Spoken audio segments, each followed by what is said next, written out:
My name is Siabulela Mama from the Amandla PE Collective and the Nelson Mandela Bay Water Crisis Committee.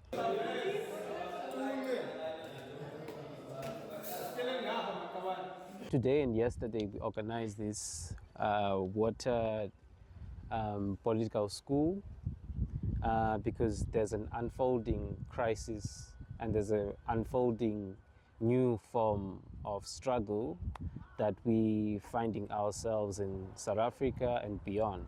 We thought it would be important as water organizers and people who are struggling for water in the Eastern Cape and in South Africa to bring about a platform, a school, where people could talk about their struggles, learn from each other's struggles, strengthen our water organizing strategies. The goal is to fight the financialization of water. The goal is to fight the privatization of water, and of course learning from history, learning from the anti-privatization campaign.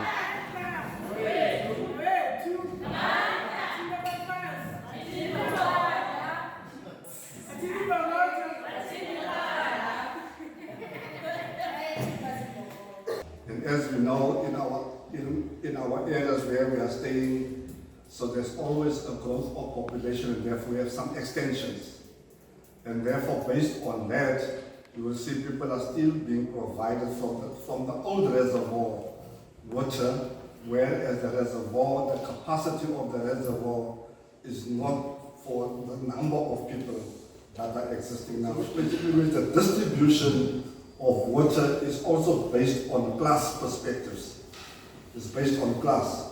So which basically means you as in the working class, you will have less water because you don't have a swimming pool, and those who are rich, they have a lot of water that they can spend even for their swimming pools. This is The Water We Need is the name of the book, and it's a toolkit for household water mapping. Now, as activists, when we think about going to mobilize the community, you can't walk into people's houses and say, capitalism is the problem. They're going to look at you like you're crazy. What do you mean? When you even say capital, people think it's money. And how do we tell them not to accept these meters? We found a way, an exercise called mapping that gets people to decide for themselves whether or not they want the water that they're being provided, and whether or not the meters that's going to be installed is going to provide the water that they need. So we go into these people's houses, and instead of saying don't accept this meter, we say measure your water. Sit down and measure how much water do you use for the morning, in the afternoon, in the evening. So we've discovered a lot while doing this process. We've discovered that the water that the government, the city wants to offer is too little. Stop calling us a household when you know there are many households living here. And so in that sense, people started mapping, measuring the water, and they saw for themselves.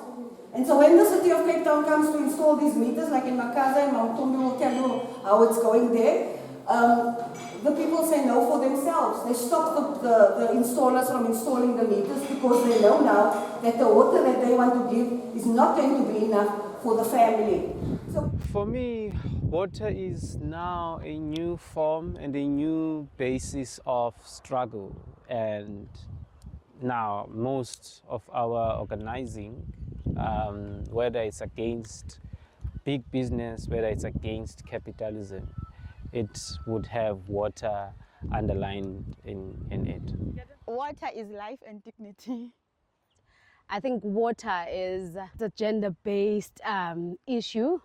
People who have real and huge struggles with water issues are women mainly, because the hard labor in our homes, which is your laundry, your washing of dishes, your cooking, is only done by women. For me, water means justice. Amanzi yimpilo, bubomi. Akwazi ukuphila ngaphandle kwamanzi.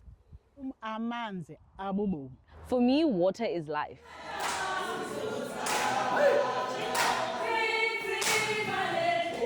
Viva